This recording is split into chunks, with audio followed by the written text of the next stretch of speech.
sort of an impersonation of Lemon coming from D, because he has pulled this out before back in M1. But of course, different stories as the Myanmar side is looking to set new scores as they face off against the likes of RRQ Hoshi right here. Yeah, I don't know how to feel about this one. I'm not so sure about the Burmese Ghouls lineup. Yeah, I've seen people try Balmond Jungle, and it deals a lot of damage. But yeah, it does. If you see it, it does. But the thing is, you really just have to have a good early game. This is pro play, and I feel like, yeah, sure, you can have a good early game with the lineup that they have here, but again, overall, I just think that RRQ, their draft right now, it's super solid, it's very understandable, and you're banking on a lot that Burmese Ghouls is going to get this snowball running, and I hope they do to make this work out. But you have your casters right now, Gideon, Leo, and Contra. Take it away. Well, of course, back towards the topic of the Balmond, right? It's something that many new players are introduced to when they get in towards the land of Dawn. And back in the days where people say, hey, Tigreal is nowhere near viable, and yeah, he's just way too simple for a competitive play, but look where we are. And I believe that Balmond can actually fit in towards a very certain win condition that the Burmese Ghouls is looking for. I can see it, but also I understand why people are speculating and why it's very, very shifty, very sus, if you will. That's what the kids say these days. But right now, looking at the way lanings go, it's going to be a side lane Balmond. Again, looking to go toe-to-toe against a Lapu Lapu. And yeah, even with all the shields and lifesteal that Lapu Lapu may have, the stacks that R7 can build up here. Yeah, I can think a lethal counter on Balmond would be great, especially if it's stacked up with all of the damage that can come from Kid, damage from Ruby DD even. Yeah, by the way, that is not a tank Jawhead. Oh boy, great that you actually pointed it out. And I believe that they'll be playing with a whole lot of aggression coming in towards these lanes. And with that, oh boy, Vin taking a little bit too much. Yeah, again, this is one of those side lane mid lane matchups where it's just like, okay, we're just looking to poke and harass and just clear out the waves before making that rotation. Burmese Ghouls are gonna get the first. Ooh, Albert, he's getting real close to those abyssal arrows. Oh boy, he just dodged it by a couple of inches there, and he's dealing with R7 right here. I don't think R7 is gonna be taken down just about yet. These gotta respect the territory as much as they want to proxy the wave over the mid side. It's Kid versus Psycho as well. Albert. Psycho is going to be backing away. A little bit of reset. Turtle is already up while the Diggy tries to plant as much bombs all over these bushes. I want to be wrong about this Balmond. I want to be wrong. But the more I look at it and the more I think about it, I'm really hoping Burmese Ghouls get ahead here because he's going to need a lot of babysitting for a good majority of the game, for at least 4 minutes until he can kind of sustain on his own. But until then, he basically can't win any trades against a Lapu Lapu. If he gets rotated on, he's just hoping he doesn't get dove. And most of the time, RRQ is just going to either dive in pre-4 or look to play on the opposite side of the map. To be fair, if RRQ Hoshi bites on that, that's actually on them. They're wasting quite a bit of effort. And again, to think that this is just a Balmond. He has a dash, he has a flicker. That might be what Burmese Ghouls going for anyways. Oh, well, I hope so. And I really, really do. I want to see this work out and be proven wrong here. But Burmese Ghouls, again, unless this is a meta that utilizes Uranus, I don't see this working out. But let's go. Oh, R7 moving straight in for the kill, as it will be first blood for RRQ Hoshi, cracking Diggy and towards Nay. And now they're going to be rotating towards top sides here. Hello, hello. R7 is going to be under his turret here. D could be going, but a great flicker from R7. And now the pick onto D. And with D already running right back, they're going to be focusing on their attention on towards Kit instead. It's going to be called up as RQ Hoshi respects their ground, but Psycho might just be the next one to fall right here with the Blazing Duet coming out from the side of Ace. Oh, way too close. Short seems to be the story here for Burmese Ghouls. They put out so much damage, and I saw that D was literally going to go for the lethal counter, but with the flicker out by R7. I see now. We all see now. We understand what the intent was. But I think with that failed engagement, at least they opened up top lane to get the turtle. Yeah, and definitely you can see Vin tries to go in for first, but instead gets returned a favor from Ruby DD. He just went in with the unstoppable force, and now It's a 1-1 trade right in, and that jaw hit, like you said, playing very offensively. Yeah, a mistake onto Vin's side personally, because again, Belleric on bottom side is probably saying, hey, I pushed the wave, I don't see Jawhead here. There probably should have been that communication much earlier on. Pressure on towards R7, while Psycho's going to be cunning in towards the corner just to negate a little bit of a pressure. Vin will be able to clear some of these camps pretty much safely, but I don't think that it's really much necessary for D to be there at this very moment, but definitely RRQ, Hoshi can take it slow, and eventually they have to ramp up, and here goes Albert driving straight in towards 3 members, and, well, they will be able to catch out Ruby DD. Yep, really well played coming in from RRQ Hoshi. They cleared out their top side. They realized, you know, they're putting a lot of pressure on our top side. Let's just run down bot side and make a play. Here we go in mid. That's going to be one caught in the middle. Vin. D from the back spinning around. Time's journey by maybe. In comes the other. R7 gets one. Psycho finished the job. Kid is going to bite it as well as D. It's a 2-for-1 here. RQ Hoshi win that one against Burmese Ghouls. Is it really worth it to actually risk everything over mid-side just for this, as RQ manages to punish Burmese Ghouls, and unstoppable force at the ejector straight towards Psycho, and he will fall. Overstepping in towards that zone definitely is very punishing. Great punish. I mean, honestly, great punish coming in for Ruby DD. He even gets the Blade of Despair. We haven't seen this in a while, but at least he's going toe-to-toe, and he's doing a great job, an excellent job, in fact, doing so. But let's look at the builds and kind of have a bit of a deliberation over it, because, again, you can see Lemon, he's building defensively once more. Well, there's looking towards those builds. You've already seen some Hepatises out there for R7 as well. So I believe that he'll be doing just about fine.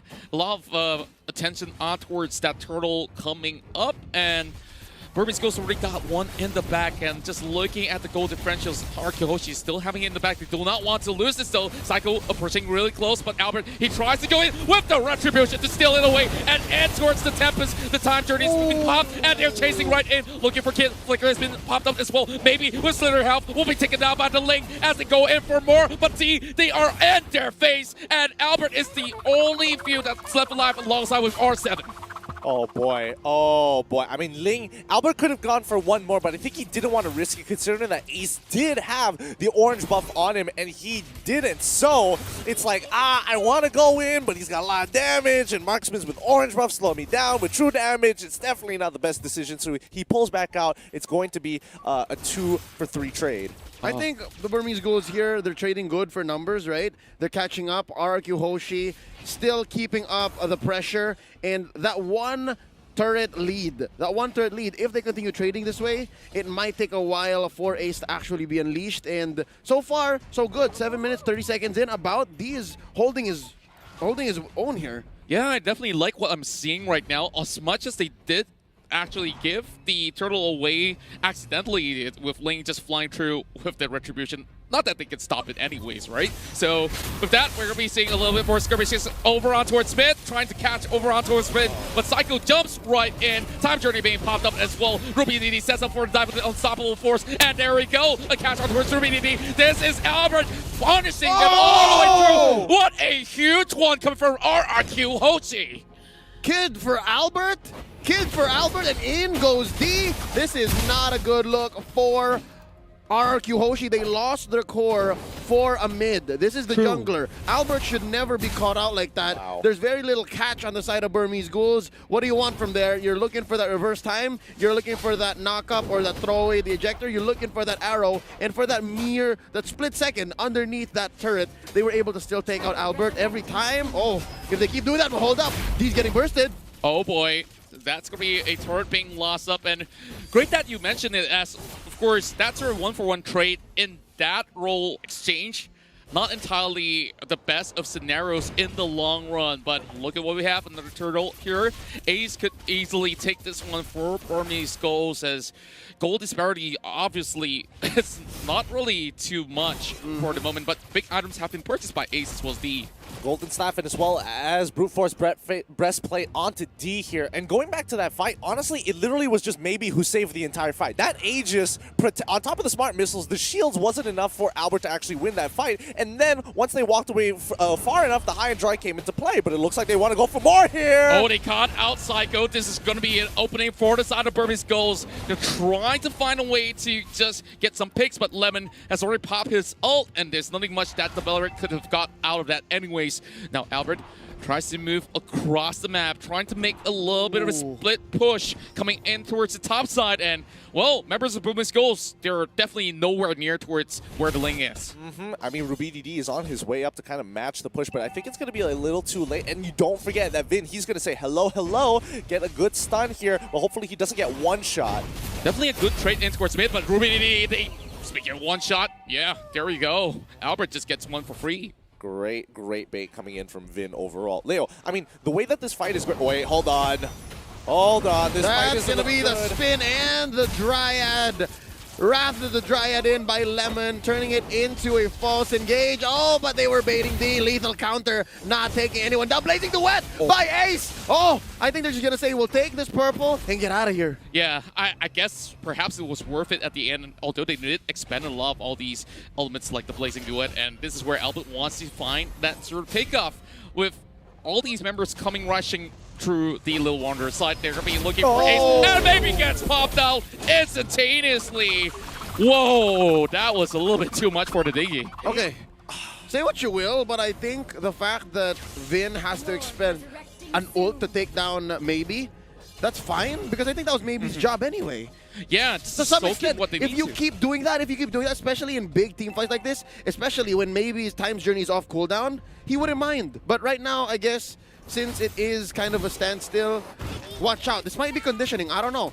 I personally think that no matter what, it's always going to be a win for Vin here, especially since maybe if he dies cooldown or without, it means that he's going to get gold. He's getting that free pick. And if this continues on, this could be one of those, it could occur where a situation says, hey, we're going to have exactly what we see here, Psycho catching somebody off with the Imperial Justice. So if maybe he gets caught out way too early through Vin, might be some problems later down the line. Do note this is a flicker burned for Psycho. So that's one less bit of range, one less escape. But I'm not counting out the fact that he might get away with 1 HP. It seems to happen all throughout the weekend. Yeah. I'm being purchased by Maybe. And time to time again, we're going to be seeing a little bit of the choke point being set up coming in from the side of Burmese Ghouls, but nothing that they could possibly get out of, perhaps just trying to contest for this buff at the moment. But Lemon is already moving right in. Baby is going to do exactly the same, just to soak in whatever is being thrown at from the side of RRQ. Hoshi goes in for a reset, but honestly, they are setting their eyes on the prize here with a big win on a team fight. They could obviously look for the first Lord, but Live Despair has already purchased from R7. But also notice how this is working out. Lord is not really being contested here, and I think, you know, RRQ understand that he can't do much about it because look on top side, Balmon actually getting a preemptive push to set this up for the rest of the Burmese Ghouls. And RRQ Hoshi saying, if we fight now, looking a little bit into the future, D is going to get that first rotation and catch off that back line, and R7 is going to be a little too late to the fight. Yep, and that's what the Balmond is looking to bring to the table, is this whole mobility and this fact that you have to notice him. He's a little bit like a Yu Zhong, but a little more lethal, and I guess now with the flicker, he has a little bit more range. Yeah, he's definitely going to be having that sort of reach just to go ahead and catch either, you know, on a good day you get Albert, or perhaps Finn, that's pretty close by. Now, that turret's going to be going down eventually, but the Lord is over on here to the opposite side, and Hoshi forcing the flight right here. This is going to be Psycho getting a catch, and the Lapu Lapu will be able to take down Maybe, and once again, it's a lot being used up just to get that Ziggy out there, so Burmese Ghouls can still plot out another engagement right there. They still got those flickers up online, and this is Lord really taking down a turret. But also notice this. I mean, the fight's having oh wait, it's a full engagement. Oh no, D got caught out there, and this is going to continue on. Lemon already used the Wrath of the Dryad, and it's going to be a false engage. Purple still kept here by Albert. They need to go ahead and clear this Lord. I think they're fine. Hold up. It continues. Kids get taken down here, and Psycho able to Mamba out. That's going to be a lot of damage taken in by Lemon. That's a trade so far. A tank for the mid laner, and the Blazing Duet has been used up. Two so far. That's going to be Tempest the Blades taken 3-4-3. Very messy for both teams, but Albert is running for his life. Flicker in by RubyDD, and they disengage. Still no No turrets taken down on the bottom lane, but they actually pushed top.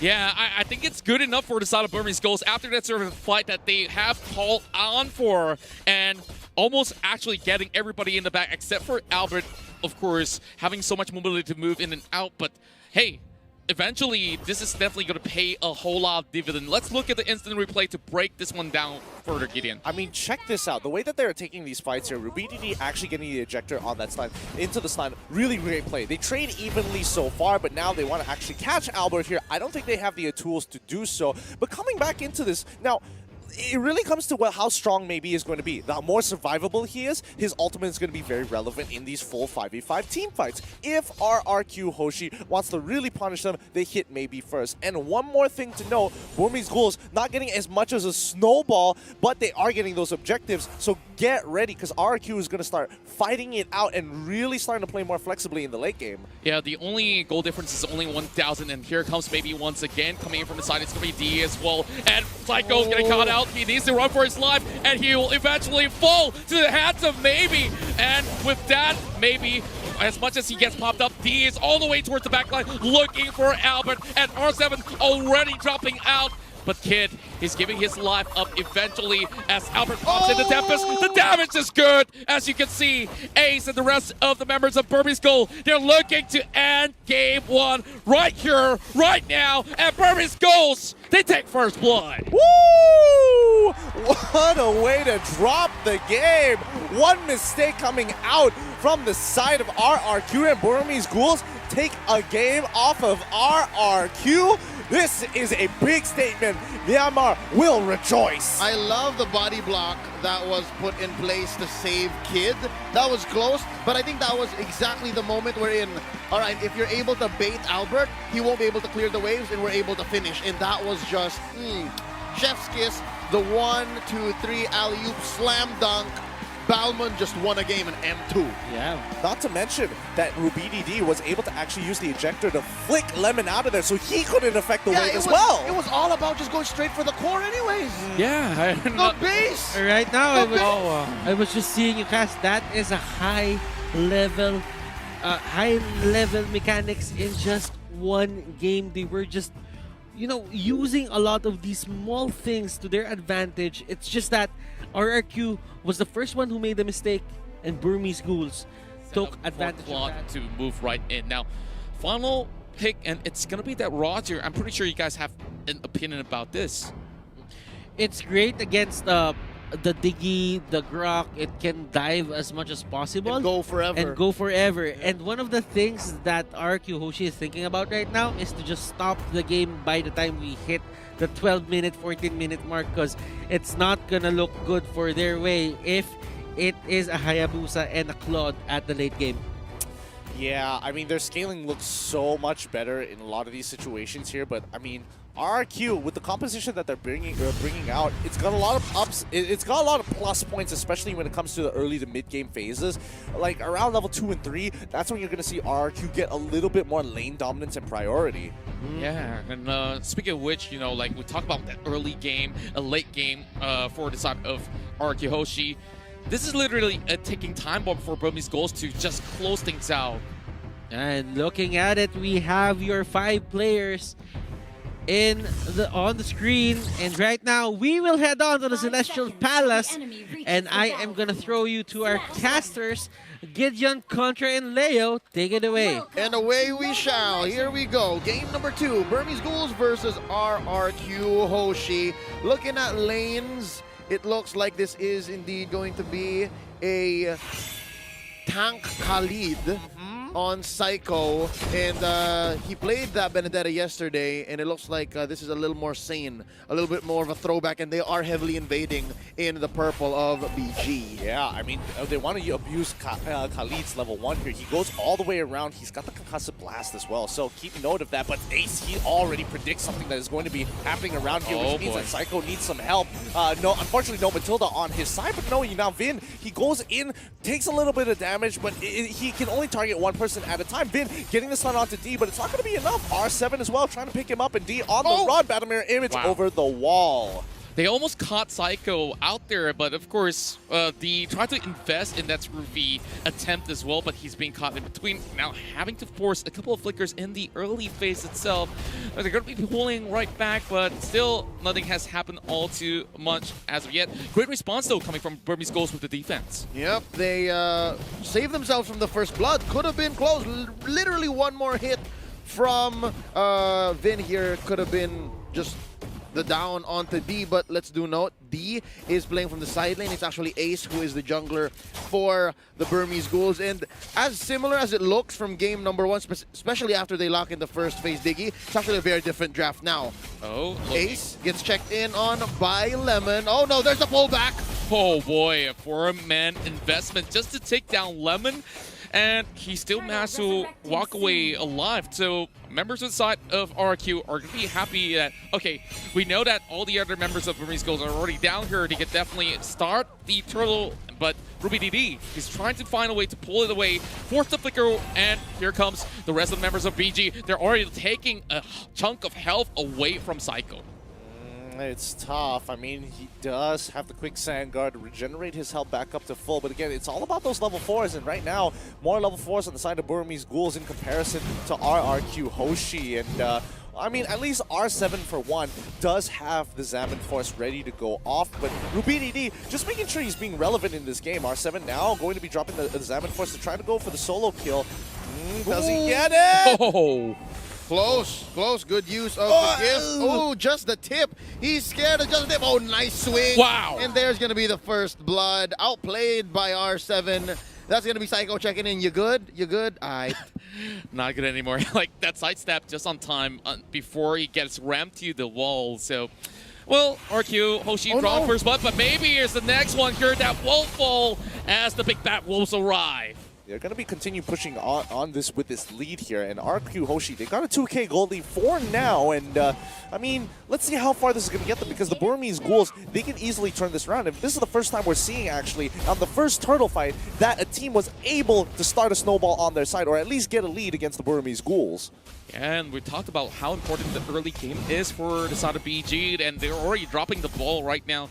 And, of course, a couple of boots have already been purchased out. R7 going back at it, but RubyDD already spinning his ult. Zaman forced to chase right in, and Psycho tries to pin him down, but he knows, okay, he's expecting a lot of attention, and he'll draw a little bit more from RRQ. Yep.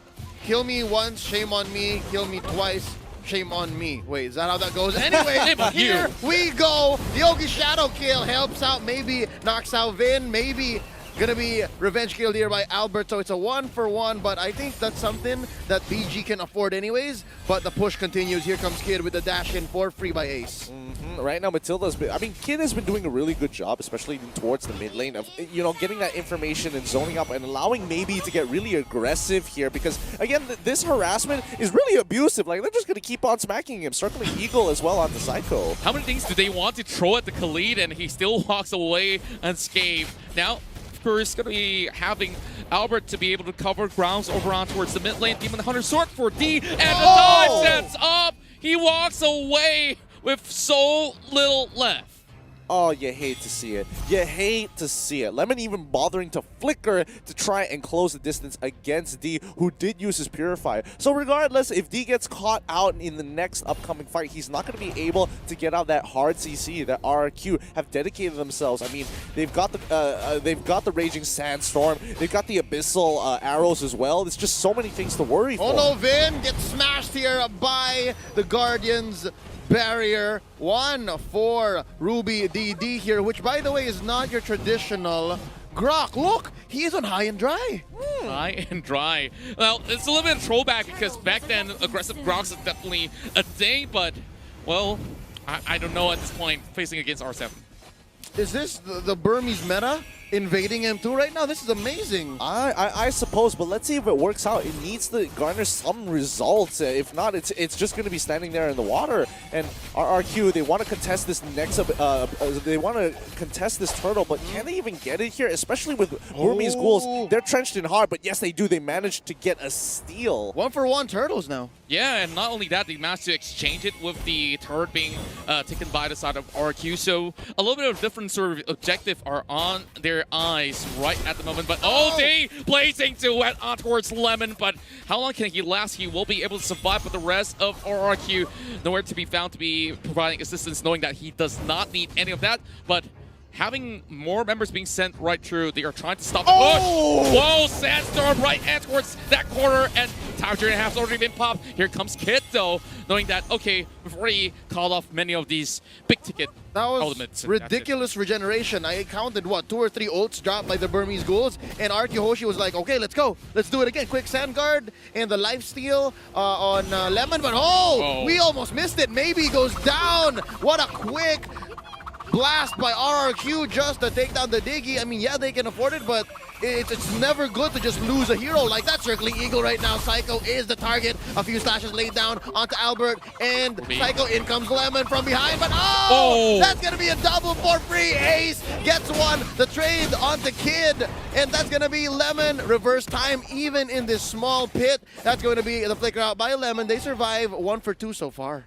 They go way too deep, and, well, I guess that answers your question with the high and dry, right? Like, wow, that Grok is definitely being placed in that perfect scenario, and they will be able to just reap the rewards by just taking down all these members of RRQ who was hoping to get more catches after maybe goes down. But speaking of maybe right here, he's popping the Time Journey already, so free pick coming from R7, popping out that Zaman Force, and now looking for Ruby DD as well. But, you know, Grok can last for quite a while as he is buying a little bit more time. Top side, though, 1v1.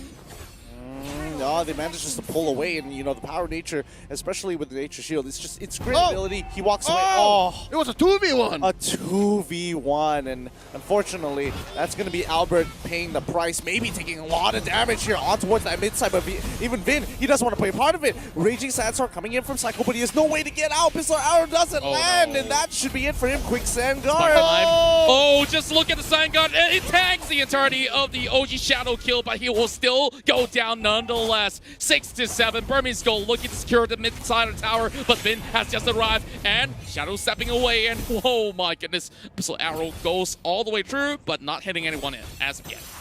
Oh, this is a very slow matchup from either side. I mean, both still maintaining the gold lead, and Burmese Ghouls catching up and evening out that score, both the 1-1. Finally, they get that top tier 1. Burmese Ghouls pull ahead slightly, ever so slightly with gold. Check out the items here on the Burmese Ghouls. D already has 2 core items. That is the Golden Staff and the Demon Hunter Sword. Let's check out Ace here. That's going to be a Blade of Despair right now, just now, and the Raptor Machete. That's going to be Psycho spending here the Rampaging Sandstorm. Albert's in a little bit of trouble here. Zaman Force already being popped up, and R7, he's trying to find a little bit of leeway, but in the middle of it all, you can see Psycho tanking every single thing that he can just to buy some time for RRQ. But just look at RRQ. All the OG Shadow kills going to be popped up, but the rest of RRQ, they're shoved all the way back to base with a tick of health. How did they even make it out? Okay, styling and profiling on us. The King of Kings show us, all right, everybody's been running away with 1 health. How about all 4 of us do it at the same time? Oh my goodness. I mean,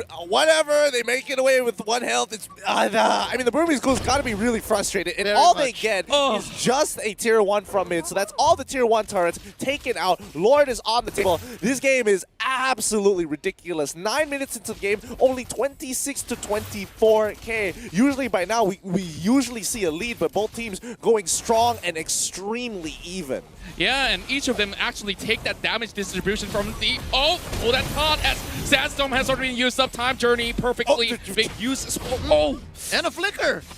That's very costly. Oh boy, Vin. Oh boy. He might have misclicked that one. And he this could be huge. They don't have the Time Journey anymore. All right, here we go. They're coming in. That's a false engage by Ace. I almost thought he was going to pop the shadow kill. Yeah, I thought that he will actually go in for the full commitment, but Ruby DD also occupying Albert. They know, okay, we can't exactly fully take this fight, and Burmese Ghouls, they're waiting for another chance right here, but the rest of RRQ Hoshi, they try to land maybe a couple of taps of the autos to be able to take down these turrets, but you know, they've already got enough of that clear speed coming from D. Wind of Nature picked up by D now, so he's basically safe from Lemon, even the basics from Psycho. And hold up, real quick, Ruby DD, wild charge out of here, and he just leaves Albert in the dust. Yeah, and you can see if he stayed any longer or didn't use the flicker, he would definitely gone down. And that Grog didn't look like he's any potent at all. Great catch with the missile arrow landing, but it's going to be time journey being popped immediately from Maybe. And the next one to be caught out is D. He's forcing the flicker away. 50% health left, and now RRQ Hoshi attempts to draw the Lord out of the pit. Kid has to respond right now. They're trying to catch Psycho as well, but Lemon definitely going in for a little bit of protection. Over the back, it's going to be a flank coming from the Hayabusa. This might just be it. They're looking for Psycho, and he's going to be putting the quad shadows out there just in case. Great push and pull, but oh boy, we're not getting results here. But Lemon now going in towards the mid side. D already popping the blazing duet, trying to stretch the health out, but here comes Ace. Ace will go in for Lemon alongside Ruby DD. They get one kill in the process for an exchange against Burmese Ghouls Kid. Oh boy, this is some really good macro coming in for Burmese Ghouls. You could literally see Ace. He's running up topside. There was this fat wave about to crash into that tier 2. And when they see this fight occurring, I would have preferred if D decided to actually, stick around, use the Blazing Duet to his advantage, but he didn't have the ult. So, no choice. He runs up topside and lets Hayabusa stick around. And so far, it went well for them, right? Trading Kid out for Lemon, winning this whole tug of war, because really, RRQ Hoshi could have finished the Lord there, but it took some time for them to say reset, reset, reset, and I think RRQ Hoshi at some point got frustrated. Yeah, and I think, honestly, Burmese Ghouls playing a super disciplined game. They will only take fights when Maybe is on their side, or at the very least, the rest of RRQ Hoshi, especially for R7, drops down that ult. Yeah, and previously, they also managed to get a real good catch on towards Maybe, and that missile arrow did land perfectly. So they say, okay, it's call time, and maybe we could pull even the Lord, but after that, BG understanding that they need to apply a little bit of pressure, and they've managed to get that catch eventually towards Lemon. Although it's a Lapu Lapu, but it's still big. Now, forcing the flicker from inside of Psycho. They're trying to chase in. Couple of all these. Oh my goodness. How many bombs are inside of that bush? They've stacked up quite a number in there, but at this point, I think RRQ, they're just looking for a macro opportunity to get inside of the Burmese Ghouls. They want to play on the inside, but now Psycho getting caught out. He is gone, and this is going to be the green light for the Burmese Ghouls. Yep. The Eagle straight on towards Lemon. He might just be the next one on the chopping block right now with Albert focusing on towards Kid. Same goes towards R7, while Lemon is still That's Journey! It's Journey! It worked out. That's going to be Lemon down, R7 as well. And that's still going to be one more, 4 down. Vin is the only survivor, and he's running back into his base. This could be the finish. Yeah, look at the timers right now. They don't really have much. Maybe Psycho can come out in 10 seconds, but they can't take as much as they please. And with that, that's a free Lord for Burmese Ghouls. Yep, they're going straight for that Luminous Lord. This should be no issue, no contestation, and even Psycho is going to be bringing out that Blade armor as well. Oh boy. I love how Vin just throws out a rogue Abyssal Arrow. Just maybe. Just a Hail Mary. Maybe. If this takes it, we'll win. I'd better try than not. All right, I accept. First Lord going over to Burmese Ghouls. He didn't even try to stay to look. Oh, did I get it? He just walks away. I'll just throw this javelin. Maybe I might score the longest throw from the Olympics. Maybe. Oh boy, it's just one of those situations where cool guys don't look at explosions. If he gets it, he's going to have the best clip of his life. If he didn't, then let's see what happens. Right now, fight about to break out. Yeah, Lemon tries to hold on the front line of the defense for RRQ Hoshi, and there you go. Engagement coming in. Time journey's been popped up, but they're chasing right towards the back though. All these waves coming from this side, and it will be Burmese Ghouls looking to secure one tower up top. They immediately disengage, and they know they've gotten enough. It only takes a little bit of a touch over on towards middle as well as on the bottom to just open all the inhibs. They need to get on out of there. At least they're abusing the mobility of Ace to kind of just steal away the economy and act like a complete bully, making sure that they don't have any way to kind of bring themselves back from this economic damage here. And Burmese Ghouls, as you can see, they're 6K ahead against RRQ. So RRQ, no matter how hard they engage, maybe it's just the problem. Yep. Oh, shadow kill taking out Vin. You try to chase me? Ha! Come back to your circling eagle now, stunning Lemon. He misses the ult on the Lapu Lapu. That's gonna be D coming in. Time's journey, ladies and gentlemen. That's gonna be a raging sandstorm by Psycho down, stopping the fight there, and as well across the map. It's gonna be retreat for RRQ Hoshi. Why did they just let Lemon just stand there? They could have easily taken him out. Yeah, and like it's a very massive call coming from RQ as well, extending all the way outside, out of the turf, just to perhaps find a couple of all these picks, and maybe that might just be an opening for their side, but, you know, still they managed to have Lemon still standing.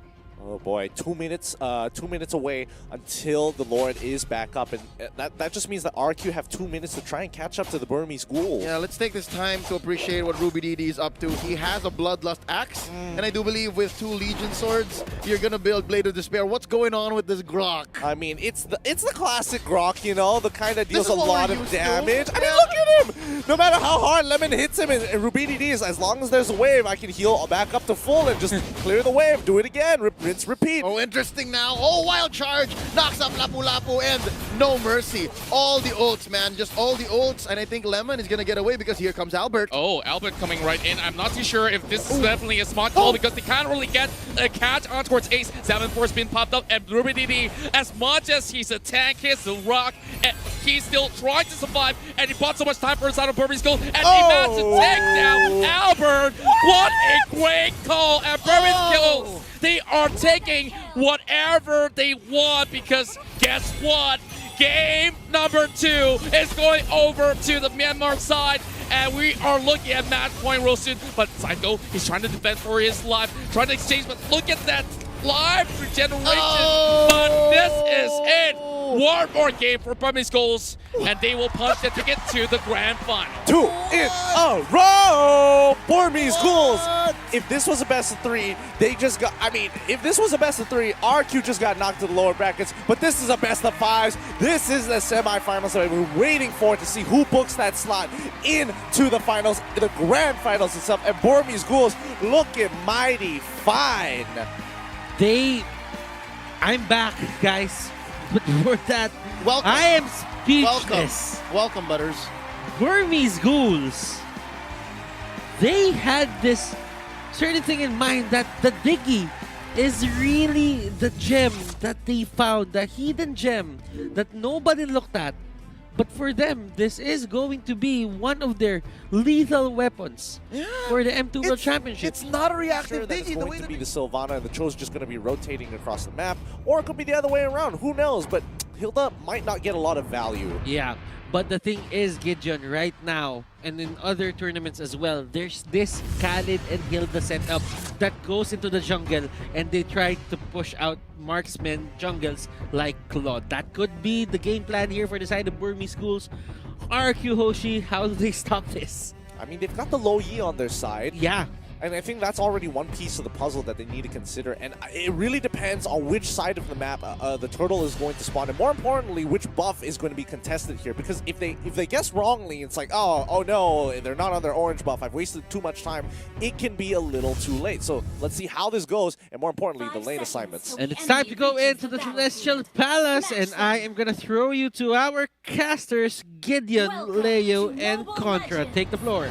You know, potentially this is going to be the final game between this best of 5 series, or unless RQ is going to change the tempo of the game. But speaking of which, we're already seeing Vin being pressured from the get-go and, well, has to get himself regenerated. Yeah, just look at the way they opened it up. They sent RubyDD in just because they know he can get out no problem. Maybe he walks in safely, at least no problems there. Top side's going to get pressured, bottom side get a little bit of a push, but more importantly, they have mid-prio, so they know exactly which buff they're going to go on before actually looking to consider the invade. Yep, and right now, as we expected, maybe alongside Kid even, forcing out the time for Albert to take that buff, although not as fast or not as slow as they wanted to, so we're still relatively at equilibrium. But yeah, this is going to be R7 on the side lane show. Their tank here is going to be Psycho. Now maybe comes in. Yeah, maybe now a bit too much more than he could chew. The rest of Burmese Ghouls is not going to be giving him any sort of helping hand, but he might just be walking out. First blood for RRQ. And what did I say? Not going to get as much value, even though he did take the Purify as well, which is really good. A really good shout too. Maybe understanding this, like, yes, there is quite a lot of CC there, so I got to be a little bit more careful. But again, once you get onto that blue side, there's only a few brushes that you can work with, and if you get hit by the Cosmic Lance, it's game over. Indeed. Now, of course, a lot of pressure on towards the top side. Blazing to it already used up, but Nothing too lethal for D to deal with, and Turtles coming up next, knowing there's no place to do it. This is going to be some pretty good deals for the side of Burmese Ghouls if they really want to contest. Given how crazy games 1 and 2 went, I'd like to just comment on the overall lineup and especially how they're behaving. This is relatively tame. Like it's come down. Like after all the diggy action from game 1 and 2, like we've gone back to the basic 1-3-1. Like this is interesting to see how these two teams are gonna be pushing the envelope and seeing how far they can take it. Now Mountain Shocker here by Ace, and they catch out Psycho. Wrong place, wrong time. Psycho definitely had seen better days, for sure. You definitely hate to see it. Like, things like this, you can't really commit such errors in such a point in time because we're talking about this game of depth. He might just drop towards the lower bracket, but for Kit, though, he's having a lot of chunk of helping to get out. And Ben caught out, flickers away, but the dive is already being set. Ruby D tries to go in for the X. He's a little bit too deep in towards the turret range as he soaked a couple of all these sort of taps, but you can definitely see Psycho still going at it over on towards R7. He's still staying in lane. Yeah, and Lapu Lapu Lemon is on the bottom side. He's going to get a good amount of gold there. Benedetta finally catches up, but she is low. Lemon, he pops the ult. He wants to go for the kill so bad. Flickers right on top of him. Doesn't even give him the chance, but Kid looking for the return kill. Nah, I don't think that Kid could possibly do much here after everything expended, including the flicker, has already gotten him a little bit of safety ground, but RQ already pulling the turtle out. But look at D, though. He's coming from the backline. Death Storm and towards RRQ as they put in a challenge, but look who's arrived, blazing to win. And the rest of Burmese Ghouls, they got caught up with a weight of the dragon as well. Baby goes down, double kill going for the side of PG. A late response here by Ruby DD, popping the Electo final blow, not even landing most of those slashes from behind. Gotta note, I think Ruby DD, this is a good call to actually rotate and leave bottom lane because Lemon's doing something right there because I think Ruby DD should have the advantage. He has the high-end dry, he has the whole kit of Benedetta, and against Lapu Lapu, you should be winning more fights than you're losing. So I don't understand. So now I get why he went up here. This might be greener pastures. Yeah, speaking of which here, R7 obviously will have to just give a little bit of the sort of goal away, and Flicker being popped up.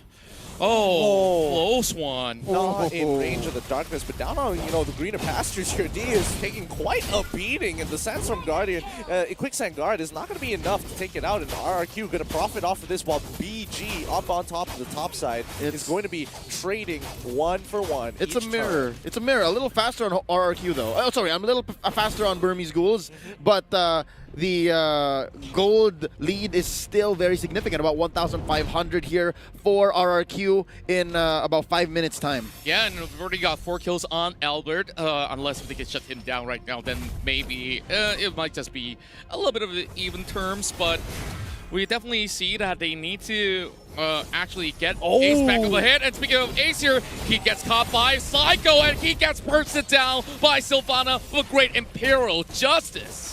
Wow, that was really smart. Vin sets it up and, oh wait, hold on, it's not over. Maybe he might be in a little bit of trouble and makes sure that he shows his recall. Can't catch me, but yeah, smart stuff. Oh no, Ruby DD gets caught out after the Electo final blow. Still catches quite a few bullets from Albert here, and underneath the turret, that's Burmese Ghouls losing this fight even on their home turf. Kid couldn't take down Lemon. That's 2 for none. Yeah, and slowly but surely, RRQ Hoshi is getting all these sort of leads, and speaking of which, Ace now in trouble once again. Psycho takes all the damage. Wow, look at Finn. He's slowly becoming that mage monster, and D can only hold on for so long. This is interesting positions to be in here, for sure. For sure. But RQ Hoshi finally getting Burmese Ghouls to play their own game, but now the Brilliance comes out. Albert here returning with the blazing duet, and he times it so perfectly. They underestimated what the rest of RRQ Hoshi could have done, and he pays the price by popping the Brilliance for an offensive round. Yeah, maybe here wants a little bit more. He is going to be a little too aggressive, a little too haughty for my taste here. 6 minutes, 30 seconds in, there's a turtle up. I think Ace is just, I don't know, poking the lion. Might get bitten here. Real quick, I think an item check would be in in the right timing, because after that turtle take, we're sitting at a close to 4K deficit behind for Burmese Ghouls. Albert already has the Demon Hunter sword. He already has his machete, and I'm pretty sure that's next going to be a golden staff. This is pretty huge, but now RubyDD caught in the Imperial Justice is a full-on fight. Yeah, this is not looking all too good. They get one free pick, but R7 is just going to be walking on top of maybe and says, oh, you know, there's not going to be any threat. I'm just going to take this free turret. Okay, great work. And there's nothing that Burmese Ghouls can actually gain out of, but they're already setting up shop here. Lemon goes in to dive on towards maybe once again. As you can see, Kid does all that he can just to take Lemon, but it's been costing a lot. Mount Shocker now spots out the rest of RRQ, but oh, over the mid side, D goes down. They want to get some more brilliance. Comes out perfectly. Great dodge, but that's not going to be it when the blazing duet comes through. Rotations to try to slow it down, but it's not going to be enough. It's going to be a full-on chase coming in for the Burmese Ghouls. They can't finish. Oh, finally one for RubyDD. And from the back, a little too deep. Nice knockup by R7. That's going to be Ace trying to run away. That Yusen Shin survives. And up front, it's RubyDD dancing. Albert finally ends it. 3 for 2 is the final tally. Somebody's got to stop Albert, and as much as they try to do that, RubyDD has expended everything he can. Electo, you name it. Like, they can't get the grasp on towards this really slippery clod. And, you know, for Lemon as well as R7, they say, okay, it's worth it to just buy a little bit more of the attention heading in towards the tier 2 over the mid side. And, well, call for that sort of the exchange. Now 15 seconds towards the next objective here. Can Burmese Ghouls contest? Well, to be fair, there is no lock on Burmese Ghouls, right? It's only maybe. Maybe has to hit him with the 2 over and over again, and then that's it. D, it's a huge ult that you catch, but hold up! Way of the Dragon! Way of the Dragon has been expanded here. Mounting Shocker as well, as they force a way to go on a retreat. But Lemon wants this fight. He's going right in, tries to look for Kid, but you can see Psycho jumps right in, tries to get him with the Imperial Justice, locks him down as R7 gets the kill. The next one will be D as he tries to run for his life, but now all he can do is just to hold on to the rest of the members of RRQ, and the rest of Burmese Ghouls get a little bit of breathing space to retreat. They have to breathe now. They finally get to breathe, but Albert, he is just absolutely gigantic here. He's got 7 kills under his belt, level 13 in comparison to Kid, who's only level 8, and not to mention that Ace, only level 12 here. Like, Ace really needs to make a play, but Psycho, he's going to find the first catch, but I don't think they're able to capitalize on it just yet, and this is what they've been doing between Psycho and Vin. Vin has been sending Psycho into these really awkward positions, and if the Burmese get caught out, that's when Psycho jumps on and the rest of RRQ pounces. Yep, that's the fanciest face check I've ever seen. You had to use the diversion just to see, is anyone there? You could have walked it, but here's another one, obviously. I think the fact that Vin and Psycho have been pulling this off means Mountain Shocker's not enough. There needs to be more vision. There needs to be a little bit more information outside the Burmese Ghouls to get back here and to give Ace more space. But right now, it's looking like RRQ Hoshi's owning the map. They are ahead about 7,000 gold for the first time in this best of 5. RRQ Hoshi is obviously in the lead now. Wave the Dragon on to D. Yeah, and it seems like they do miss the Sandstorm right there, but RubyDD is going to be caught out by the Blazing Duet. Going to help the Benedetta as he goes legendary, but maybe now, oh, just fall back for the moment. And like you said, they can always go in for the backdoor divergence out there, and maybe has pulled in the attention way too much. Psycho catches him off.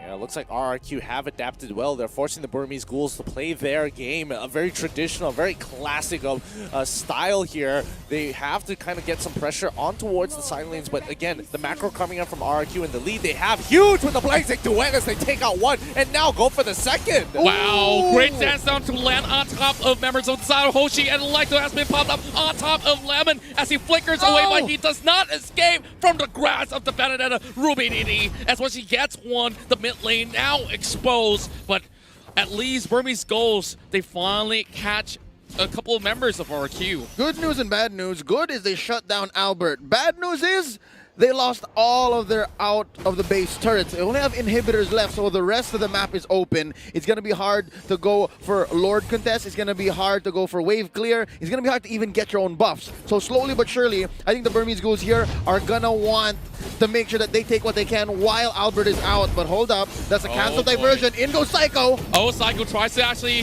goes in for the Lord Steal attempt, but here comes Vin as well. He's catching on towards Kid, but it's not enough. Brilliant's being popped. He's going to be safe. Burmese Ghouls, they do get the Lord. Big news for the Myanmar side as they do have to play with the Spur, and they are preparing for a comeback. Vin. I mean, Vin was trying to do his very best to try to chunk out the main damage dealer, going to be Kid and Ace on their side of the map. But I think overall, very desperate attempt. He probably should have played a little bit towards the back line, waited for R7, and maybe could have potentially baited Burmese Ghouls into a fight that they weren't expecting to get that pick. However, now that that is done, Lord is going to be knocking on their door, and let's see how Burmese Ghouls maximize their goal, because this was their comeback mechanic. Yeah, it's reminiscent of game number 1 where, you know, once they get that Lord, they will be able to just get a lot more of that macro pressure going on. And speaking of macro pressure, you look at RBDD all the way up towards the mid side. He uses the Electo, not really the direction that he could possibly get any sort of a way to escape, but the Lord already knocking on towards the top side here. And it seems like they will be able to save it. Also, check out R7. He's just working, man. He's just working, pushing up this wave. And in comes D. If anyone can afford to, like, check into things, it should be maybe. It should be D. But hold up, Kid gets destroyed. Oh, that's a big one coming in. He just shouldn't build his way in. And, well, of course, he did use his Wear the Dragon, but here comes Psycho locking in D with their Imperial Justice as D will be able to walk out alive. But rest of the members of BG, they're focusing their attention on a split 2-2, as the other members just trying to see whether or not will they just dive right in.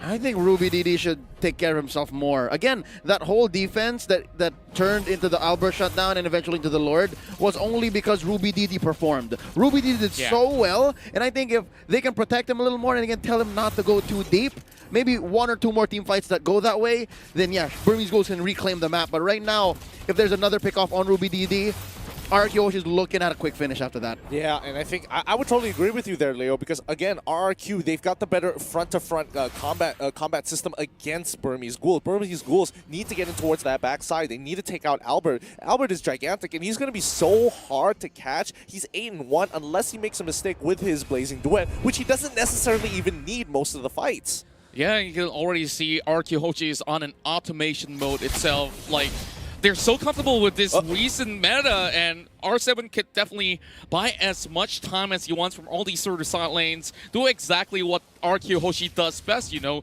just pressure from both left and the right wing, and now Vin also gets his big purchases. You know what? I'd like to add to what you just said. Comfortable in this current meta. I'd like to think they're pushing the meta. Save for that whole Diggy thing, like that's a Burmese thing. But for RRQ here, games, they've also shown us quite a bit of what they're capable of when they're trying to get creative. But right now, this is just bread and butter. Gotta point out as well, the unsung hero here, Vin. A lot of these engages, a lot of these team fights, a lot of these free pickoffs would not happen without Vin. That's right, and of course, very fair point right there. And I definitely think that Vin has been able to actually go into just set up a great sort of engagement opportunity for the side of RRQ alongside with Psycho, and you could evidently see like easily he managed to just participate in 16 of these fights. Ooh. I think they need to just slow it down. I mean, like, RRQ Hoshi is just literally waiting for the Lord to come up, have their win conditions at hand, and this is their last push. If Burmese Ghouls is able to defend it, then the gold is not going to matter, and this game is going to drag on until Kingdom Come, until somebody makes that mistake. And right now, R7, he's actually quite a force to be reckoned with, especially when he has Hydra in a 1v1 lane against RBDD, who has a slight advantage only because of the battle spell. Well, speaking of which, this is where the Waiter Dragon will connect towards RBDD, and in this 1v1, you can obviously see who exactly is winning the trades, as he will call for this to be breaking off. And with the Lord already being out there, RRQ Hoshi is having Albert just pulling the Lord out while the rest of Burmese Ghouls, they're arriving towards the scene, and they does get a catch right here. But Lemon, he's really getting all the attention that they need for Albert to come right in for the Blazing Duet. The rest of the members of Burmese Ghouls, they're shredded down as they melt like butter. But Ace, they do get out of this one with a slither health, and D, he cannot really hold on for this defense. Yeah, this is what I was talking about. Like, Ruby DD is such a big part of this fight, and the fact that R7 just isolated him and now might take him out is such a big deal. Nice use of Sword Intent to run away. Another free dash here for our Benedetta. Ruby DD, oh, he goes on for miles. This is a marathon for his life, and R7, he's not going to give up. He knows you're still there. Nice use of Electro Final Blow, going to be clearing the wave. Lord taken out off camera. Quick solo there by Albert, and this could go forever, and there's the knockout. Yeah. At the end of the day, Ruby DD did his job, and that is, we're losing the fight, clear the waves. You have no way to really pressure us until the Lord is up, and now that, Lord is down, that might, change things just a little bit, but it buys enough time for the Burmese Ghouls to prepare for it. Okay, we're back off of our cooldowns, we're back alive in our base, and we can actually defend this properly. If I really could just honor an MVP right now, like you said, it's R7 because he really pulled the entirety of the attention of Ruby DD up to the point that, yeah, you might just go in for the split push, but if you can't get anywhere near the Lord, like they were attempting Lord, and they know that, okay, doesn't matter, this Benedetta is already on the elastic of health, and you can just keep him there for a long time. But here comes the dive, and Psycho is trying to go in for the setup. Yeah, he wants to go for a little bit more, but Lord, they're playing this slow. They're not looking to get those fights. They're saying, hey, give them the inhibitors. As long as we can get rid of this Lord, we have a great opportunity. Mid is going to be the next target here, but when is the fight going to start? And speaking of which here, this might just be the end of it all if they don't take out the Lord.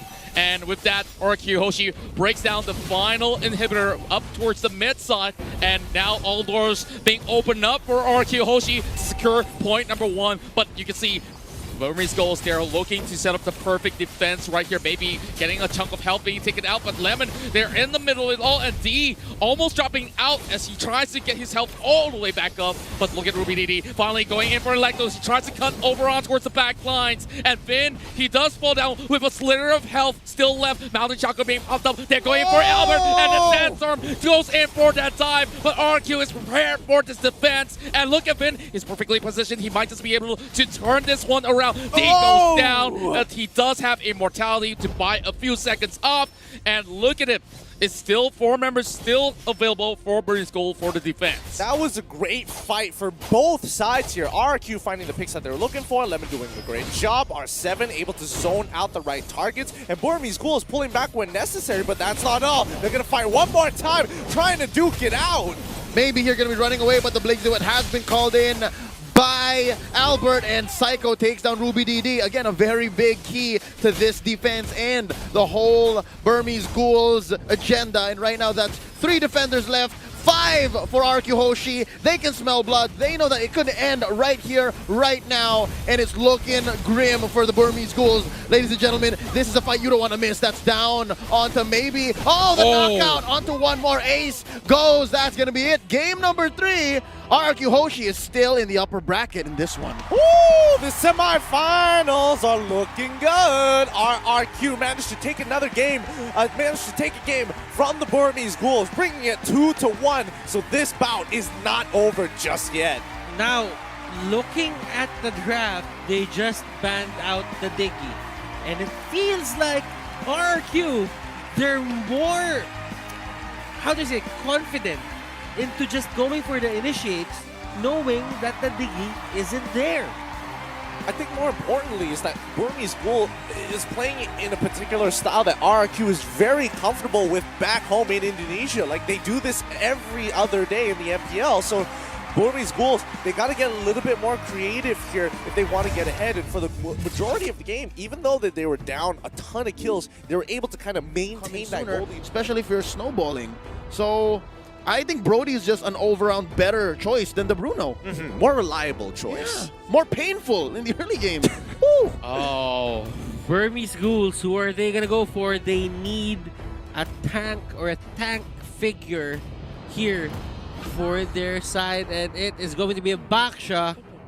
This definitely slipped our mind. Like, this is definitely something that they could still actually make good use of. But, I mean, somebody's got to get all the way back. Yeah, Todak used a lot of backsha. And these two teams don't really go for this backsha usually. But for the side of Burmese Ghouls, it made all the sense in the world just because there's an Esmeralda, you can catch out the Brody, you can negate some of the healing by the Rafaela, so it makes a lot of sense. And not to mention that it's also a pretty, I mean, the Twice Poissance is always going to be relevant against Alice and Lapu Lapu. So just anti-healing, taking away another pick, and RQ just going to say, all right, fine, it looks like I got to dominate this lane. I like it. Vin can just swap between Albert and Lemon, who he wants to go hyper with. But it looks fragile. I gotta say, it looks fragile, but if it works, whoo, you got the early, mid, late, just marksman just running around. It's a high risk, high reward lineup. Okay, so right now, I think there's a chance that Lemon might play the 1-1.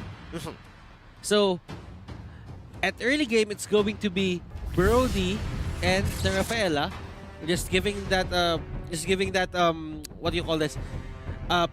Brody the certain push to actually just have a certain advantage in terms of healing and the movement speed.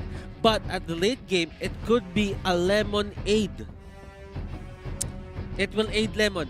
It's a Lemon aid. Butters, I give it a 2 out of 10. It's been a long day. I mean, you guys just didn't get It's been a long day. All right. Tough crowd here at the cast. I mean, I tried my best, but I hope you guys try your best as well as you will cast the game for this series. Game number 4. Take it away, guys. I give up. Obviously, game 4 brain on Butters. Ladies and gentlemen, let's get it on. One more game till we say it's the final one for this semifinals round. Burmese Ghouls versus RRQ Hoshi. Let's see how they play this out here. Now, RRQ are going to be looking to control this mid game as much as possible with the rest of the BG. Are you still thinking about it? I'm good. A little bit. Honestly, a little bit. It's Go on, time. Butters. Like, we just can't get it off our heads, and for the side of BG, they gotta find a way to get in the hands of RRQ, starting it off by taking down Lemon. A huge pick off here, and that's why, you know, the Boxia can be a very annoying pick because, again, it rotates so fast and you don't exactly have a lot of time to react to it overall. And not to mention, with the added, you know, Chain CC coming in from Ruby DD, it just helps it speed it up some more. I like that first blood. I mean, it's good for Burmese Ghouls because they're cheesing out. Nice steal by RRQ. This is smart. This is smart. And are they baiting out their second core? Are they baiting out their second core just for the steal? I don't think so. In goes Ruby DD. Oh, they missed out. Lemon out, playing them. Hold up. You're going to pay, says Ace. 2 for 1 so far. They do have the purple, I think, but they lost out on the orange. They trade out Ruby DD. I call it a wash. I mean, not gonna lie, Ruby DD kind of trolled there, especially when Yishin Shin was coming up there. But more importantly, maybe actually took the execute. I thought he was gonna take the rejuvenate, and that's why he just popped him straight away at level 1. Ooh, I like the execute choice. This is a lethal Baksha coming in, making sure that everything he starts, he finishes. Yeah, just like what he did on the Grok in the sort of way, you know, gotta play it a little bit more offensively, but I just missed a little bit of a glimpse of that. Yeah, pretend I didn't see that. All right, but for now, the turtle is back up, and this has been a high contestation point for a lot of these teams. How is Burmese Ghouls, especially with a lineup like this, very standard overall, going to deal with RRQ as R7 getting a pretty good lead onto D here, but this is going to be the 1v1 of a lifetime. He has to dodge a lot of these abilities when he transforms into that big broadsword. He's got to be a lot more careful. Nice Cyclone Eye steal here by Kid, and I guess Burmese Ghouls is just of the mind of, you took our orange, let us take most of the things in your jungle that we can take safely right now. Starting up this turtle, nice vision being set in here by Ace. Mountain Shocker, oh, they know that all 4 or 5 are here. Oh, they will be able to get the turtle, though. Psycho's chasing right in for Kid, but you can definitely see maybe he's dropping really low. The rest of RRQ, they're focusing their attention on towards D. You might fall, and oh my goodness, look at the damage coming out of Albert as they will be securing 2. But in exchange, of course, a little bit of a back and forth, but still looking pretty hot coming from RRQ. Ooh, maybe here with the concussive blast dealing a little bit more damage, and Ace can't finish the job. Maybe his execute is off of cooldown. Interesting how they didn't get anything at that. I mean, again, execute works in a very particular... R7. He was willing to trade. He wanted to go for the double kill, and now Psycho has to sit under the turret to protect the cell. He 1,000-pounder out of there. And now, I mean, 2 for 1 trade. Regardless, RRQ very happy with the situation. But now D wants to get the kill. Ah, no! Oh man, this is a full-blown Rumble Royale in such a way, and you can definitely see up top, it's gonna be Lemon. It's gonna be having the Aegis for himself, and Albert has arrived and torn him apart. All memories all washed up. I mean, if they give it enough time, Burmese Ghouls is going to slowly fall off, especially when in the likes of having Brody and Wan in that position. However, I will say that Burmese Ghouls have a lot of utility in their composition. Oh yeah, for sure. Psycho here, gonna go ahead and retreat. Close one. That's gonna be a takedown by Ace underneath their own turret. I wonder where the trade-off's gonna happen. Yeah, RRQ Hoshi going for that top lane. Both marksmen getting quite a chunk of damage in. The first to take it down. Open artery in mid. Vin from the back lines. Nice jump in by R7. Maybe steals. The Cyclone Eye bumps right in to Vin. That was really dangerous here. You can definitely see Vin, although he's low, he's trying to pull it back, and it's going to be it. R7 will be able to find that pickup here, and D running for his life. He's trying to turn this one around, but how long can he just survive as R7 goes in for another? It's a 4-1 on R7's side. I'm so very confused here. Maybe he decides to turn around with the Cyclone Eye, but again, what was the Burmese Ghouls trying to do? Were they trying to buy a lot of time so that he could get the push and break the shield off down bot lane, or were they trying to go for the invade and steal away a couple of camps? Not entirely sure, but they didn't get that return of investment that I was looking for. Yeah, if anything, that was a masterful outplay, a team fight orchestrated over the span of what, 20-30 seconds by RRQ Hoshi. They won overall. They won. That was their call. Oh, RubyDD getting a good hit onto Lemon, but again, only 50% of his life goes down, and the rest of the Burmese Ghouls want to say hi. And Psycho now being stuck in a rock and a hard place, as you can definitely see. Lemon has already gone down, and Psycho makes it out alive, giving the turret away to Burmese Ghoul. At least this exchange is favorable for the side of BG, as they're hoping to catch even more out of that, but maybe stuck in between the pit is really able to jump over the wall. So RRQ Hoshi, yeah, they're still having very slight leads at the moment. I mean, they're getting some good pushes here and there across the map, but again, pretty 50-50 overall. The gold, relatively the same, 2 objectives each. The only real difference is that RRQ have been able to get a little bit more turtles in comparison to the Burmese Ghouls. And at the end of the day, it does come down to the fight. Ooh, RubyDD forcing out the flicker out of him. This is important because RubyDD, once he scales up and gets into that backline, if he gets a huge flowing blood with that blood ode, he can just start chunking out a lot of these squishier targets. That's what's interesting about both lineups. They have quite the insurance policy. Both can scale pretty well, but it looks like RRQ Hoshi just wants to get there first. And so far, mission accomplished. They're ahead by about 2,000 gold, give or take. But Burmese Ghouls, they're regaining quite a bit of the map. It's looking pretty blue, save for that huge wave coming up top. But right now, maybe cutting the wave from the back to give space for Ace. But right now, Vin and Psycho want to engage. The rest of the cavalry has arrived. D being stuck by the corner. He's got the flicker away. The rest of RRQ hunting him down. And Burmese Ghouls will have to give up D, and so close for Vin, and he survives. So very close. And I mean, D sacrificed his life just so the rest of the team has first rotation on this turtle. Burmese Ghouls know what they are doing. Great use of the diversion as well. Maybe he just needs to slow them down. They get the turtle, and now, could they go for a pick? No, it's a little too dangerous. They gotta back away. Oh, look at Albert though. Great position. Trying to pick up. Maybe. Oh, it's a setup. A big setup. As you can see, they were blown apart, and Albert is down. We need to see the items. How far is RubyDD in this game? Oh boy, let's pull it up. Here we go. He has the Enchanted Talisman, so no problems with mana. That's going to be the Clock of Destiny as well. And if I'm not mistaken, he's building up towards at least some magic lifesteal. But right now, that's going to be... Oh, RubyDD from the back. R7 is in trouble.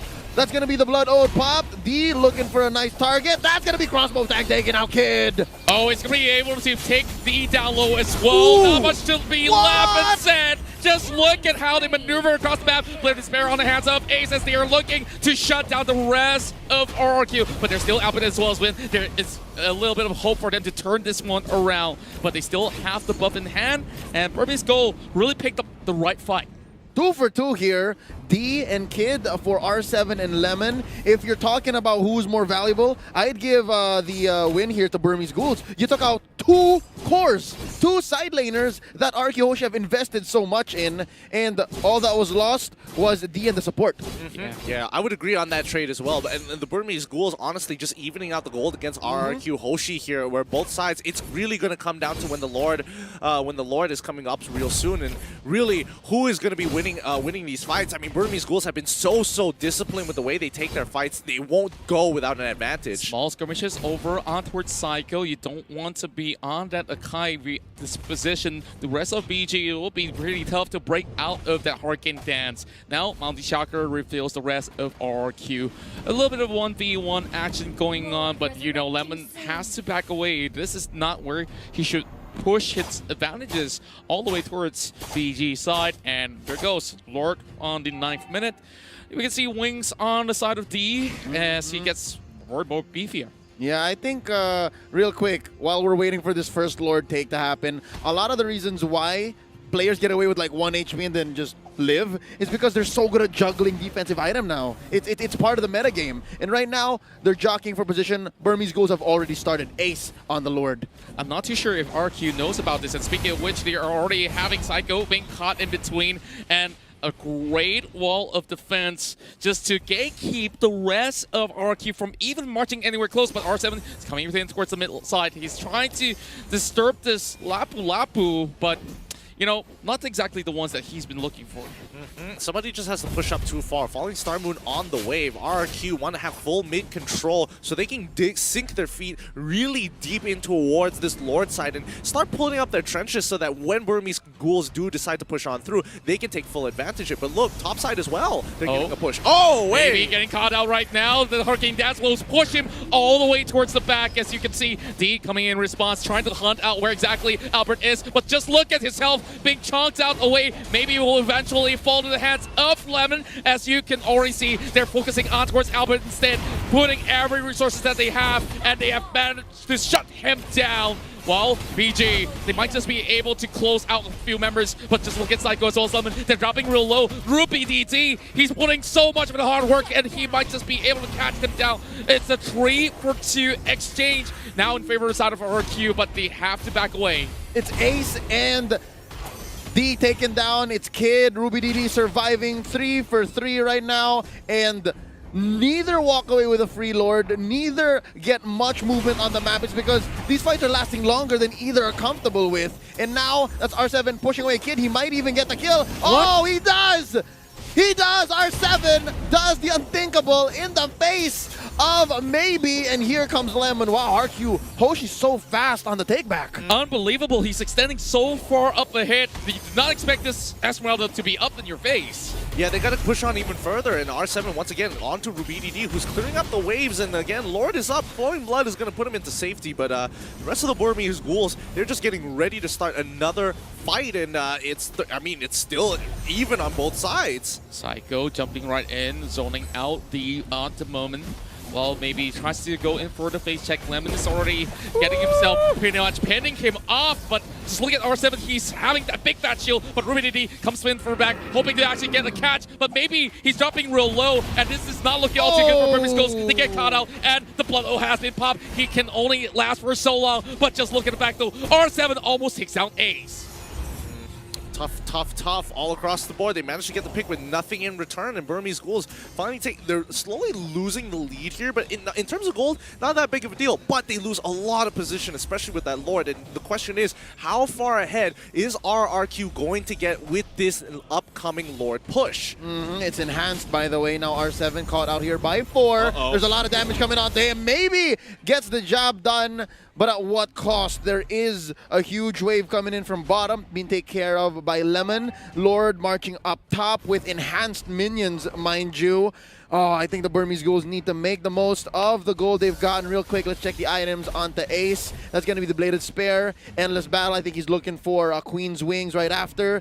D has that casual Dreadnought armor. Queen's Wings as well, and the Bloodlust Axe. Oh, I think he needs more damage. D needs a lot more damage here. It's not enough. Yeah, we definitely see it's pretty evident, and just look at how they need to expend so many resources just to take down R7 has gone to be a huge factor of RQ's current lead. So they should be able to shred this Lord down to less than 50%. But RRQ, they're looking to find a pickup. And now Albert is being chunked down. This is not looking all too good. And Blood Oath has been used out there. They've been able to catch out the Brody. And things are not looking any all too well for the side of RRQ. Burmese Ghouls calls in for the small victories. Oh boy, and just looking at the situation, it's unfortunate. Somebody needs to really take care of Albert to peel a lot of these, backline divers away, especially Rubididi, who has no problem absorbing the damage because he's just going to heal it back up. So, again, they need to start thinking about getting some heal reduction. And more important, R7, he needs to be able to get a good chunk and be a part of the fight. Yep, and here we go. 3v1. R7 is just being chased by a crowd. Can Psycho save him? He's going to jump in. Oh, that's going to be Vin joining the fight. Ladies and gentlemen, this is M2 Action game number 4. Here we go. Oh, there's 3 fights happening at the same time. Yeah, they are dispersing all across the map. Beautiful Morgan dance, and they might just be able to catch out maybe as he just slides up. And this is so tough to actually pick up. It's still lasting on towards this fight, and they finally found a way to remove this Loyi. Doesn't feel good, man. You trade Vin for Ace and Kid. That's a bargain. That's something you would never miss out on a good day. And you still didn't get R7. You threw 3 people at him. He takes 2 of you out, and you trade the other guy. It's like this. You just got scammed. And the other guy is literally the guy who will want to die anyways. Yeah, and speaking of which, here Psycho is also pushing them back as well. Maybe it might just be the free pick, but will they invest a lot on towards him because he is dropping really low? But Albert looking to finish things off toward him. And poor once again, lost out with the crossbow time being used up, but Ruby DD coming in with the Blood Oath as well. He will be able to last longer than he should, but R7 a little bit too late to the scene. This is too even of a fight. Unfortunately, RRQ only get that 3K gold lead, ever so slightly 3K rounded up. But Burmese Ghouls at 42. I mean, a lot of these fights aren't decided by them. Most of the times, every time they have made a play, RRQ take a really defensive stance, and they are really good at defending the aggression coming in for Burmese Ghouls. And RRQ, the only time they get aggressive is when they get a pick on the Burmese Ghouls. And that's why the fight seems so orchestrated by RRQ. Hoshi, they're the ones who dictate, and there's the ones who say it's over, or you can keep going. And even if they do lose trades, it's actually all right. So here's what I'm wondering. Why can't Kid use diversion as good as Vin did in game number 3? It's interesting because this is what you should do, right? Like, try to bring 1 or 2 folks into the backline and take out Albert, but instead they're just walking into R7 and Psycho. Yeah, it's of course much more easily executed when you do have a Sylvana. Now they don't really have that. So if you're expanding a lot of all these frontliners all the way up top, it's going to be a catch coming in from RRQ as we will have to hold that compensation. Crossbow tank, as you can definitely see, Kid managing to survive that sort of the aggressive pull from the side of RRQ, but they do get this Lord for free. Wait, look on top side here. As you can see, D is getting a really good tier 2 push here, and he should be able to take it with no problem. Oh, yeah.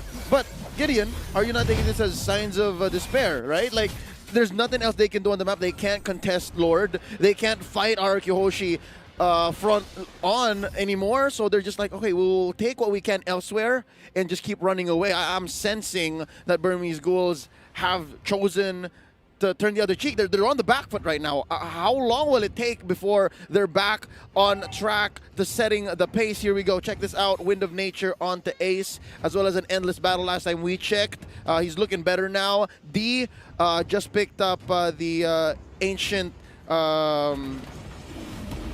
that's the ancient Cuirass, I believe? Yeah, the anti-Cuirass. Anti-Cuirass, there you go. They're both old. They're both old. So, that being said, he's going to be all right against Lemon. He's going to be all right against Albert. But if R7 gets a beat on this Lapu-Lapu, it's going to be tough. Honestly, this Lord push is going to be a make it or break it for the Burmese Ghouls. It's either they defend it and then scale back up, or it's just going to be over. Last call for a dive coming in with Psycho already hopping out, trying to look for the perfect Hurricane dance. And speaking of which, you can definitely see D trying to go all the way towards the back line. They are all torn apart. And Burmese Ghouls, they have lost 3 members. And with this, this might just be the reverse sweep commencing from this point onwards because RRQ Hoshi is bringing it in towards a Game 5. Oh boy, yeah, I mean, they've learned from their mistakes from M1 itself, and they've become a dominant team to the point where reverse sweeps isn't even in their dictionary. They are able to set the pace, and they won't let the Burmese Ghouls take it away from them, not without a fight. Ladies and gentlemen, we go the distance. This is Game 4 taken by RRQ Hoshi. Butters, man, it really came to lemonade, huh? Lemonade, that's what I'm telling you. It was funny and it made a lot of sense. Now, I'm gonna force that, by the way. Now, coming into game number 4, I know that Burmese Ghouls really looked lost when they went back to this traditional meta setup that we're having. It seems like Lafel was right, and I think it's an answer probably to a Kagura and a Sylvana just to stop them from initiating properly. Yeah, no, more importantly, just to punish like the fact that Mincetar is on board. As long as he doesn't get the Kings calling down, no matter how good that perfect match in Fatal Links is going to be, this is just a great disengage mechanic for the team. Oh, we get caught out, Kings calling, back away, we're gonna be A-okay. Both of the teams have their own flavor, have their own style in terms of drafting. RRQ Hoshi versus Burmese Ghouls. This is the upper bracket finals. This is a best of 5, and this is game number 5 of the series. And Boys, what do you think? Mincetar or Atlas? Mincetar or Atlas? Two oddballs to choose from here, and I honestly want to see a successful Mincetar, but the success rate for Atlas to pull off great Fatal Links is even higher. Yo, Composition. you got the king from the King of Kings? That's on me. Oh, I will leave you guys with that question, and please take the floor. Go cast the game. Thanks, Butters. And once again, let's see how this is going to play out here, because we know that the Burmese Ghouls want to just snowball out of control. And so far, they've been struggling to do that against RRQ Hoshi, who's been able to play very defensively and punish the mistakes of the Burmese Ghouls whenever necessary. And so again, let's see how these first turtles go about. Yeah, that's a very fast 3-man clear coming from the side of RQ Hoshi, and now on towards Little Wanderer. You can also see a little bit of the tussle, but obviously RQ has been able to snatch that Little Wanderer away, and towards the purple buff we go, but over on towards the side lanes here. I love it. It's the gentleman's cut, I'd like to call it, because look, up top is going into BR7, and then down bottom is going to be D. They just understand that the other's going to do the same. So now Kid trying to look for a nice pick-off. Here now we see in the debut of Natalia at the playoffs, we want to see if it's worth it, the investment. I mean, that's not just all the Mincetar, especially on Lemon. It's like, you know, we see him play it once or twice, especially in MPL Indonesia, but like bringing it out on the world stage, this has occurred multiple times, and that's what Lemon brings to the table, just the unpredictableness and how deep his pockets really are. Yeah, and of course, reaching deep in, do they have that coin? And speaking of which, M2 coins, hopefully you guys did predict correctly on this best of 5. Yep. Yeah. Oh, Vin attempting to steal, but Ace secures it nonetheless. Still no first blood here. About to approach a 2-minute mark. That means Turtle is imminent. It is nigh. And down bottom, that is a forced retreat on to Maybe, and Psycho cutting the lane up top. Now Ace does arrive to the scene, but looking at the situation where they don't really have the elements available, RQ retreats, and definitely don't want to underestimate what Ace could do at that moment. I think this is where we start our first blood with Kid unleashing what he's got. Yeah, just baiting R7 out into this fight. Now Vin getting a good yin-yang overturn. However, I mean, Turtle's half in D. He just wants to get this over with. Vin, he's running out of mana to actually pull this off, and pulling in back into his jungle is the safest bet. But don't forget, Kid is going to hit level 4. Here's a trademark BG move. First Turtle, very, very important to have Ace hit the ground running. It's as safe as it gets. R7 just, you know, being a thorn on the side of D here. Nice Mountain Shocker, just checking where everyone is. Albert looking low. Kid trying to get caught out by the King's Calling, and he gets out of there. Ooh, I think he's going to run out of options. Nice dash through the wall. but Traceless gets him down nonetheless. Oh, R7 getting a good way of the Dragon onto that Lapu here. Is he actually winning this matchup? Oh, no, it's going to be the big bait, but R7, he's got the game sense. You don't go in with that much life for no reason, but he still walks up anyway. Flicker in time, and you can definitely see that they have already popped what they could. And R7, he's trying to control to his best abilities, but at the moment, RRQ Hoshi is going for some great invades in response. Sam Force.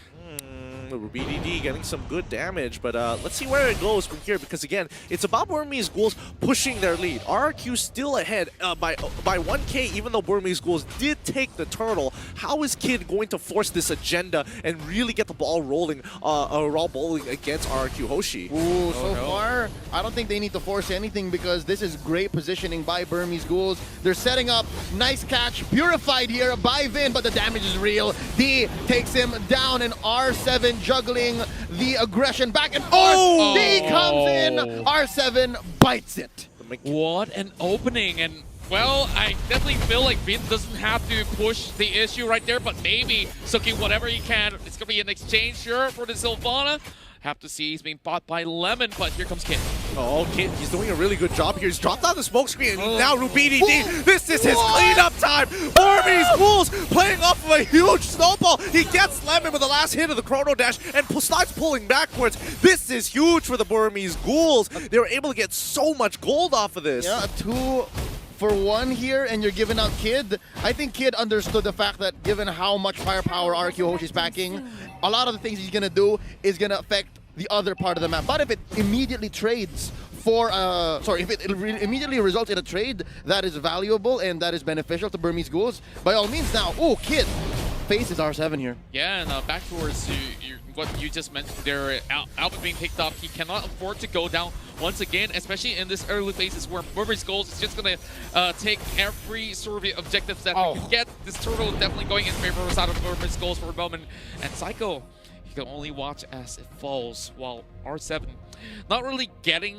himself back in towards that form where, this fighter chose going to be able to put so much great effect in the early game. Oh boy, R7, he doesn't get caught, luckily, but he actually flickers in and finds the King onto Bullet, but the counterplay coming in from Maybe, the perfect match! Oh my goodness, RRQ hit back and they hit back hard! No, you getting overturned, but the Umbrella Open was going to be just enough to trade 1 for 1, Vin for Ace. So worth it for RRQ. Just a perfect counter right there, the Fatal Links disconnecting the way of the Dragon, pulling him. It's like the mind's telling you, yeah, I want to go for it, but the body is being taken all the way back. Interesting move here by Burmese Ghouls. They're patient, letting the turret be taken down, and now they want revenge. Here comes the cavalry. That Psycho destroyed by RuBDD, and Albert might be next. A little bit of a silence in here, put in by Kid, and he finished the job. Albert is taken down in Vin, a little too late to the party. R7 could still actually help Vin out in this sort of scenario here, but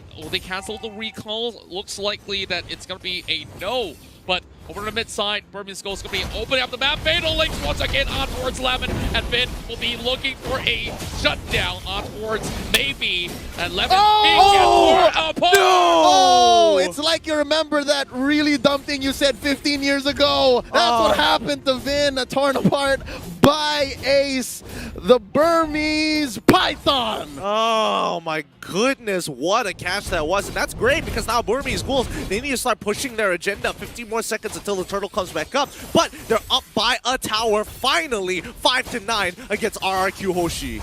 This is the biggest lead that they've got throughout this entirety of the game. Not only in terms of the kills, let's look at the goal. Yep, 1,000, but hey, it means a lot when you're facing against this RRQ side and you're taking every single one of these turtles. So you're going to be having that item so much sooner than what RRQ's Alberts has at the moment. Looking at the items here, the most developed, relatively speaking, for the side of RRQ Hoshi would, still be Albert, but it's interesting to note how much Lemon is also making up, right? Like, that's very close, 4,700 to 4,700. And we also have the kill sight on the side of RuBDD, so well, things are just going to get tougher for R7 right here. Oh no, even with the smoke screen, it's not going to be enough. He does get a good Shinpo in time, but Psycho, he's under a lot of firepower and scrutiny from the rest of the Burmese Ghouls. And you know, speaking of which, don't forget on D. D is actually almost matching RubyDD in gold.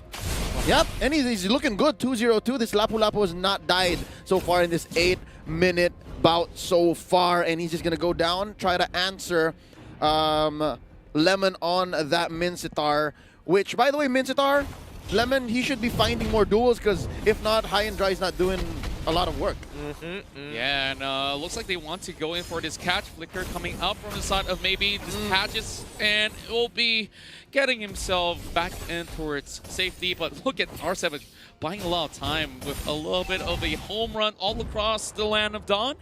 But Burmese Ghouls is going to be having their plans on their own with D in position. He's going to get kicked for sure. He's going to get hit by the way of the dragon. Oh no, he doesn't even bother going into the brush side. Burmese Ghouls, at least they have a good idea, but they can start stealing the orange buff. This Soul of Lava away from RRQ. Yep, and it's an easy take. The rest of the map for the past, 2 minutes? Burmese Ghouls have been working on making this kind of space so that the next big attack that they do will be beneficial to them. They know this much that R7 is going to try to get away, so they'll try to cordon off as much of the map towards them, make it as red as possible, so that even if they do spend some time going for the chase, at least waves are crashing in. Yeah, Blade of Despair now being a big purchase for Ace. Woo! Lord is right now just on your screens, and both sides ready to take note of that.